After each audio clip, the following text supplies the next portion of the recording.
सरकारी कर्मचारियों को बड़ी राहत मिलने वाली है। चुनाव से पहले केंद्र सरकार एक बड़ा दांव खेलने जा रही है। काफी लंबे समय से पुरानी पेंशन योजना बहाल करने की मांग चल रही है। केंद्र सरकार और गैर बीजेपी शासित राज्यों के बीच इसे लेकर टकराव भी देखने को मिल रहा है। ऐसे में वित्त मंत्री निर्मला सीतारमण ने एक बड़ा ऐलान किया है।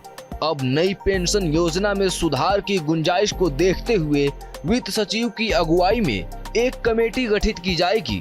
तो अब उम्मीद की जा रही है कि सरकारी कर्मचारियों को थोड़ी राहत मिलने वाली है।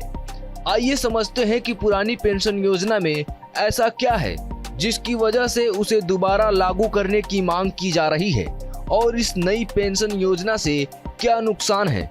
सबसे पहले आपको बताते हैं पुरानी पेंशन योजना के बारे में।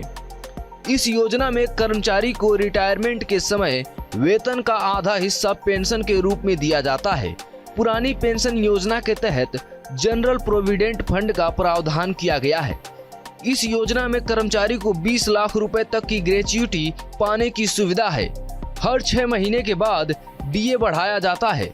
इस योजना के तहत पेंशन की राशि का भुगतान सरकार के खजाने से किया जाता है। सेवानिवृत्त कर्मचारी की मृत्यु होने पर उसके परिवार के सदस्यों को नियमानुसार पेंशन की राशि मिलती है।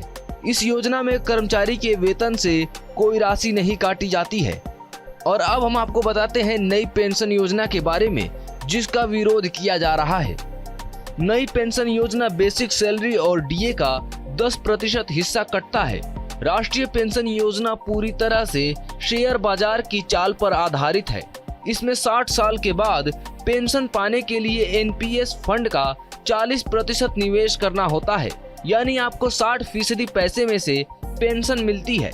इस योजना में रिटायरमेंट के बाद पेंशन की कोई गारंटी नहीं होती और न ही परिजनों के लिए कोई सुविधा है। इसमें डीए बढ़ने के बाद भी कोई प्रावधान नहीं है। दोनों नीतियों में काफी अंतर है। दोनों योजनाओं के कुछ फायदे भी हैं तो कुछ नुकसान भी। अब देखना ये है कि सरकार नई पेंशन योजना में क्या बदलाव लेकर आती है। फिलहाल सरकार दोनों के बीच का रास्ता निकालने की कवायद में है।